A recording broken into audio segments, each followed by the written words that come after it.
você que me escuta. Meu nome é Thaisa Vitória. Hoje eu estou aqui para ter uma conversa diferente. Eu quero contar a minha história através dos meus livros. Eu vou desabilitar aqui os comentários, desativar os comentários, para focar no que eu quero dizer para você. E eu quero começar a te perguntar uma coisa. Quando você sente uma dor, imagina aí que você teve um problema de saúde grave, uma crise de vesícula, uma crise de dor de dente, uma crise muito forte, né? Uma dor muito profunda. E aí você supera essa dor, você resolve essa dor. Se você está diante de um amigo, de uma pessoa querida que está sofrendo a mesma questão, a mesma dor, o que você faz? Você passou pela mesma dor, você foi sanado, sarado, curado dessa dor, você sabe o caminho.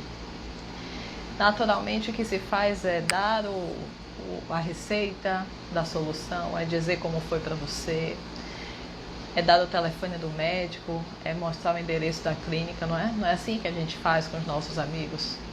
A gente auxilia as pessoas através das nossas histórias de superação. E foi isso que eu fiz através dos meus livros e venho fazendo até hoje através dos meus serviços. Não sei se vocês sabem, só quem começou a ler esse livro aqui, Advocacia Humanizada, e que teve acesso a essa caixinha aqui, pôde entender que sim, eu sofri uma infância em um lar disfuncional. Desde muito cedo eu conheci o que é violência, eu conheci o que é viver sobressaltada, eu conheci o que é acordar aos gritos, eu conheci o que é ter medo de voltar para casa, eu conheci o que é ter medo das pessoas, eu conheci o que é ter pavor da vida. A vida é ameaçadora, era ameaçadora. E eu me recordo que na infância o meu maior desejo, o meu maior sonho era ter um lar de paz. Era poder viver em paz na minha própria casa. E esta história, este momento da minha vida que foi uma dor muito profunda, muito mesmo, e que levou muito tempo para ser ressignificada, isso mais tarde veio a se tornar esse livro, Advocacia Humanizada. E por que na advocacia?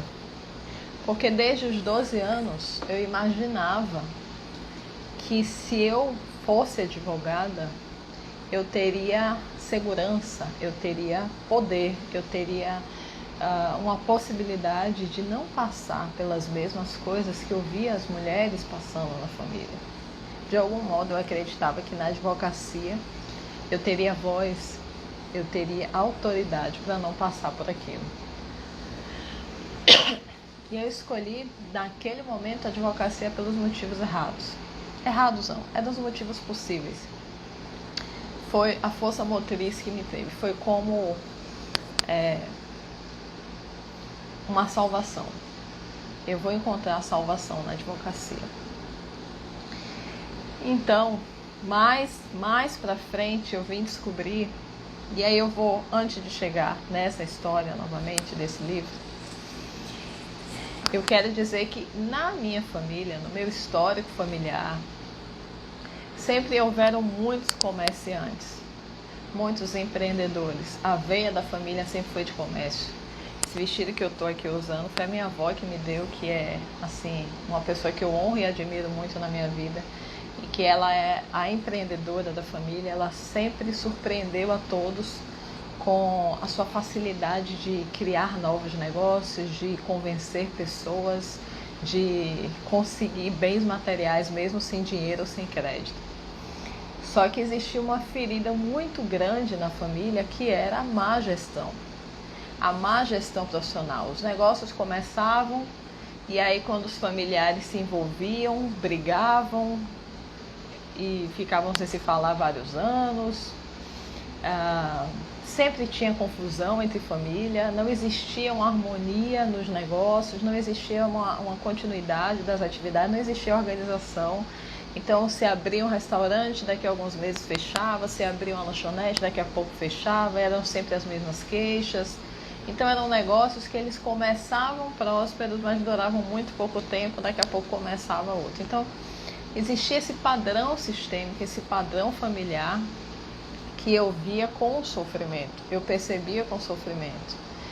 E mesmo sem saber, o que me levou a buscar soluções para mim e para o mercado, essa questão coletiva, essa questão familiar, essa questão sistêmica foi uma motivação para participar desse livro aqui, PNL Coaching, que tinha o foco na época de desenvolver habilidades profissionais, de desenvolver habilidades de gestão. Esse foi o primeiro livro em coautoria que eu fiz parte.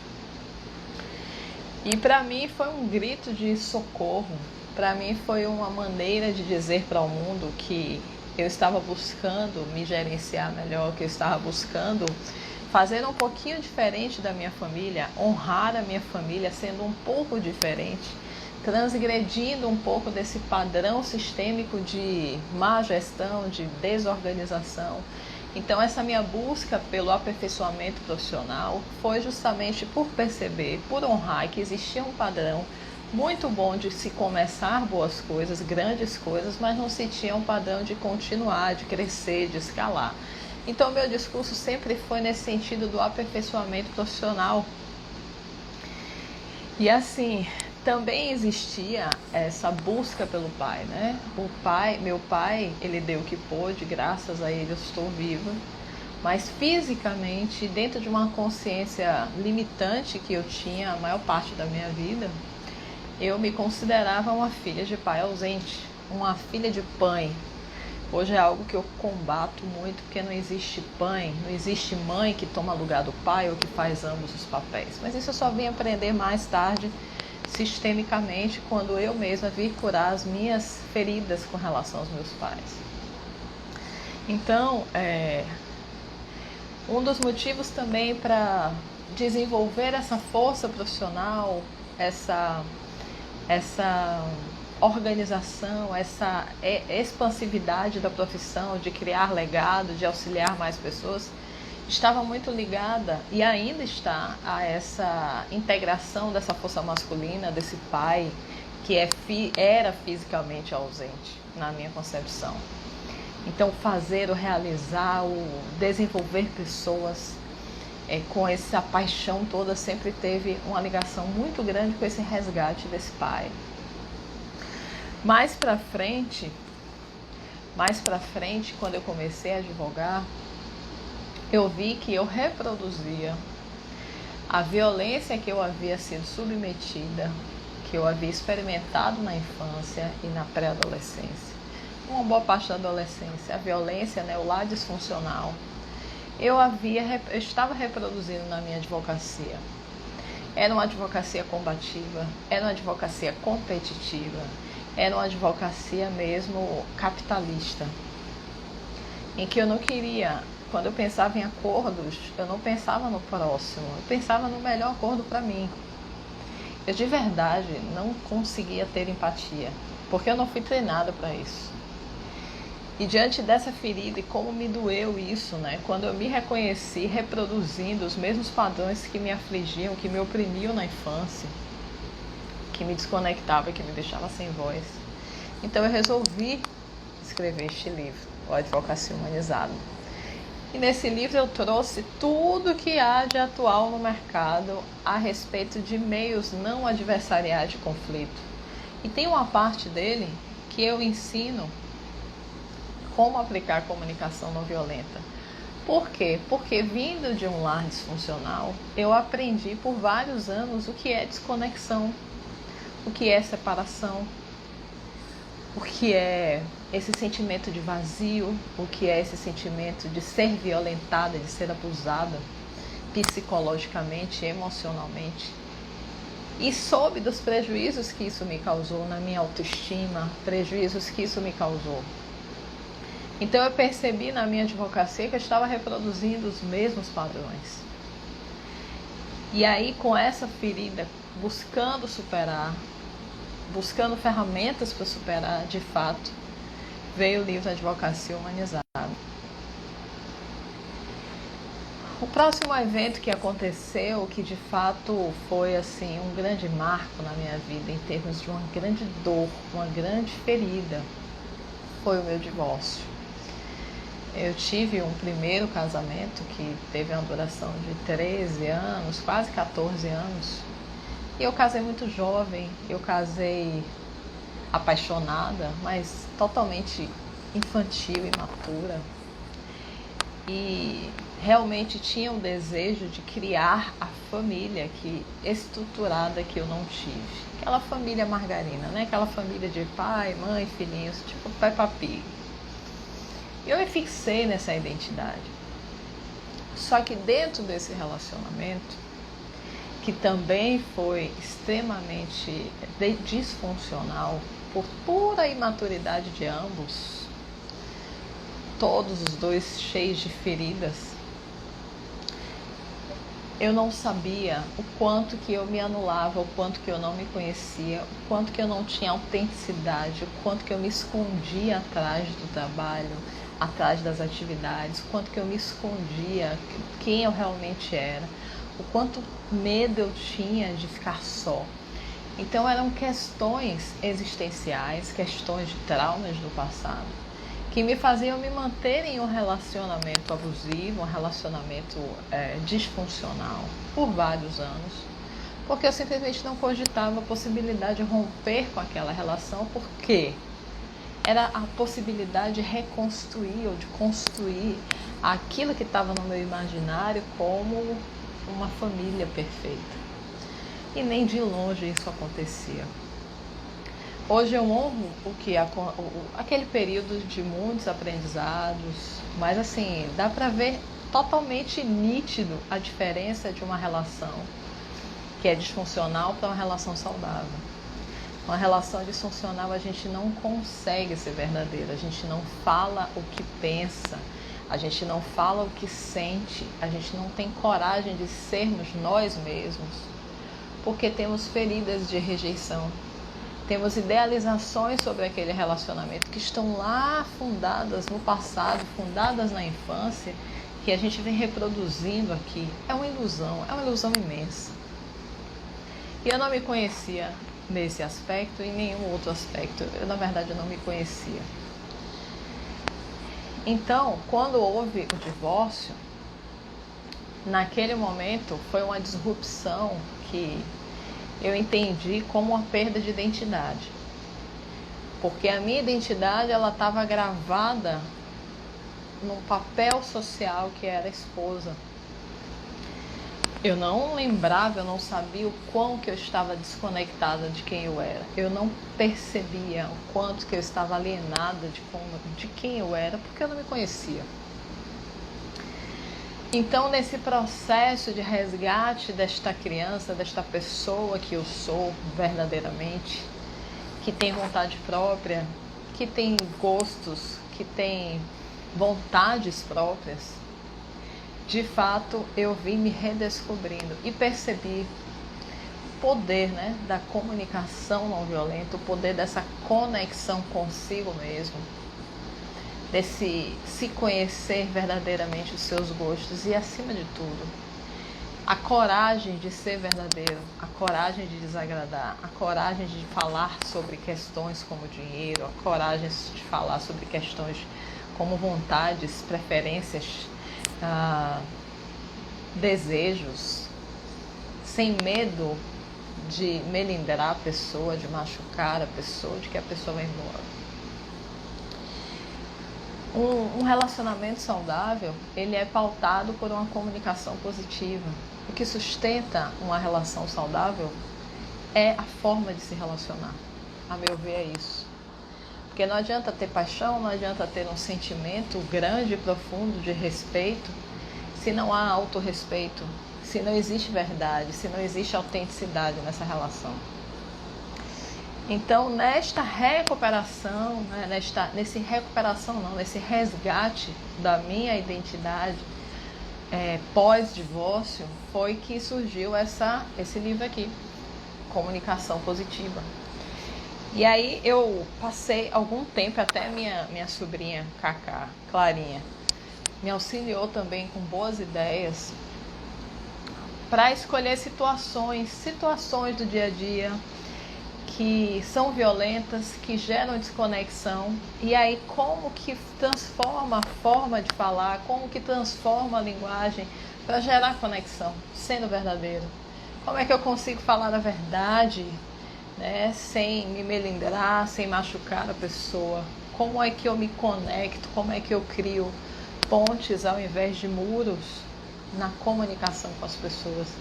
Que eu sinto que sempre foi uma ferida muito grande nos meus relacionamentos, porque a minha origem, o meu histórico familiar tem muito, né? Tinha muito de relações disfuncionais. As relações disfuncionais, sejam elas pessoais ou profissionais, elas são manifestadas pela comunicação. A forma como a gente fala consigo, o que a gente diz para nós, o que a gente diz para as pessoas. É nisso que a gente percebe também a disfunção, a desordem, os abusos, as doenças, feridas.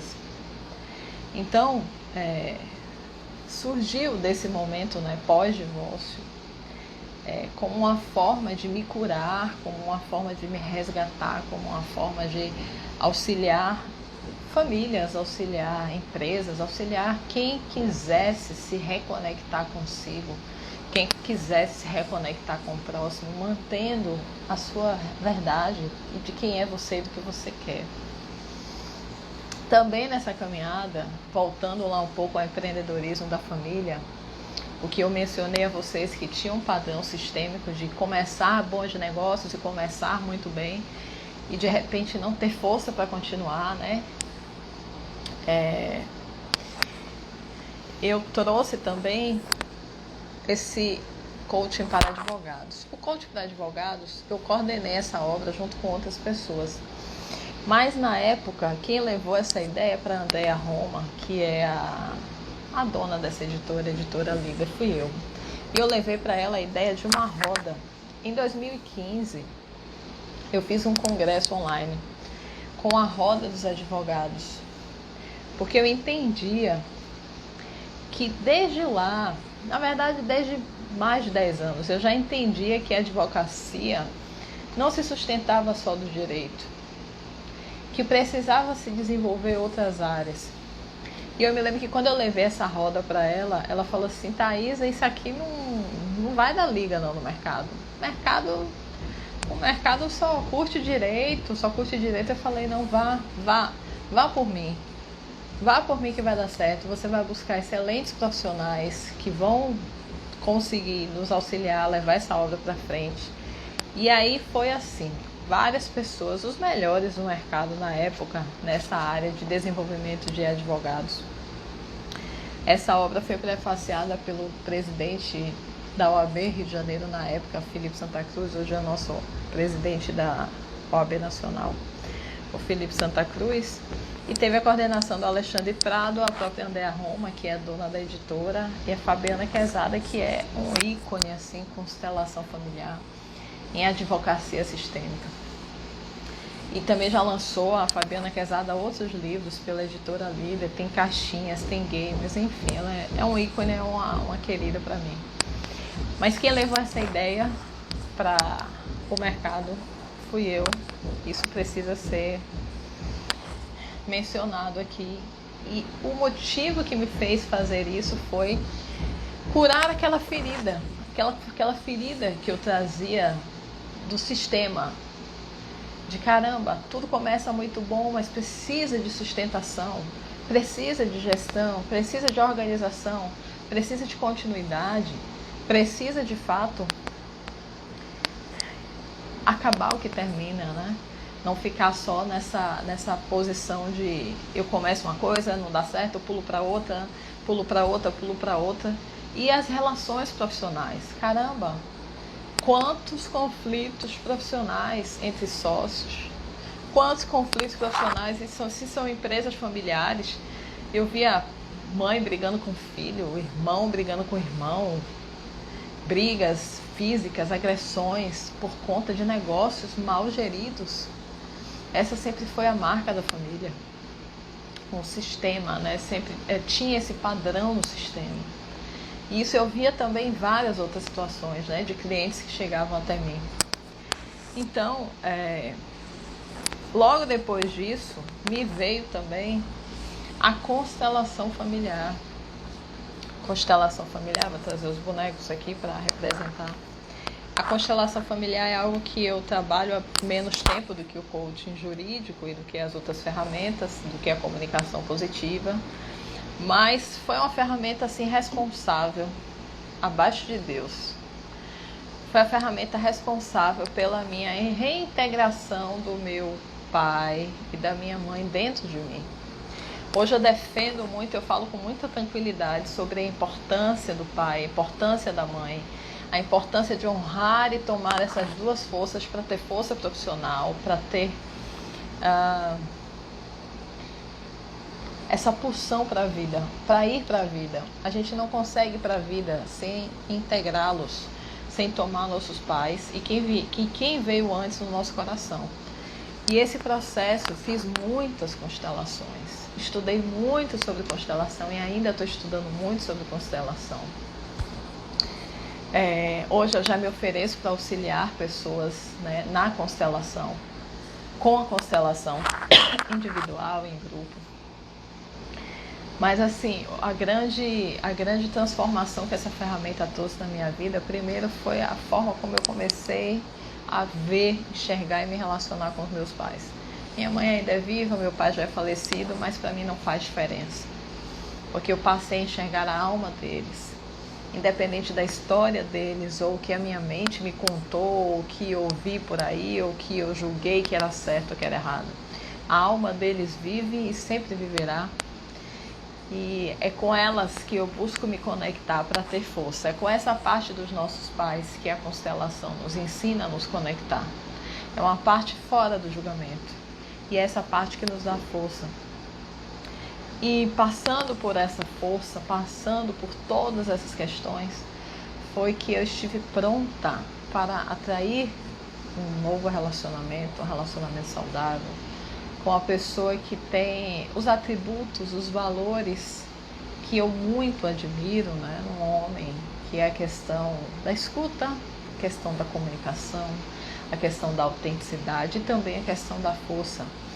É uma combinação entre força e gentileza, que é algo que eu sempre busquei lá na minha alma, lá no meu íntimo. E um outro sonho que também foi realizado, está sendo realizado através de toda essa transformação que eu manifestei nos meus livros, que eu manifestei nos meus serviços, que eu manifestei na minha vida, é a minha atual gestação, né? Hoje eu estou grávida de uma menina, Maria Isabel, mais uma menina, para honrar o feminino, para continuar curando o feminino, resgatando o feminino, porque ainda há espaço para mais mulheres nessa família. E é uma mulher forte que vem, né? Uma força, uma luz, que é a força de Maria, a força de Isabel. E é um grande sonho também realizado depois de 15 anos. Né? Confesso que está sendo um desafio observar meu corpo de outra forma. Tem muito tempo que eu não me vejo com o corpo gravídico, né? Tem muito tempo que eu não sinto essas questões de enjoo e toda essa indisposição que é peculiar da gestação. E a instabilidade emocional também. Mas eu consigo perceber hoje, nessa vivência, como que a maturidade da mulher faz com que ela sinta a vida pulsando com mais clareza no seu corpo, nas suas entranhas, na sua alma. Como que a gente consegue contemplar o milagre da vida, né? Perceber que tem um ser vivo dentro de outro ser, sustentado pela inteligência divina. A única coisa que eu preciso fazer é não atrapalhar o processo, e é o que eu venho fazendo, não atrapalhar o processo, me alimentando bem, buscando o melhor possível nessa jornada. E é muito emocionante, assim, é muito emocionante. A mulher conseguir perceber a vida ela conseguir perceber a vida. E eu desejo mesmo que todas as mulheres consigam perceber a vida, se tiverem essa oportunidade de sentir dentro de si um coração batendo, alguém se movimentando, sabe? Porque a maior dádiva mesmo de Deus é a vida. E sorte daquele que consegue sentir a vida no que faz, no que vive. Sorte daquele que consegue sentir a vida no seu trabalho, a vida na sua família, a vida nos seus estudos. Sorte daquele. E aí eu quero deixar uma pergunta para vocês, né? Todos vocês que me escutam tiveram uma dor muito profunda. Com certeza, todos tivemos. E a pergunta que eu tenho para você é: o que você fez com a dor que você passou?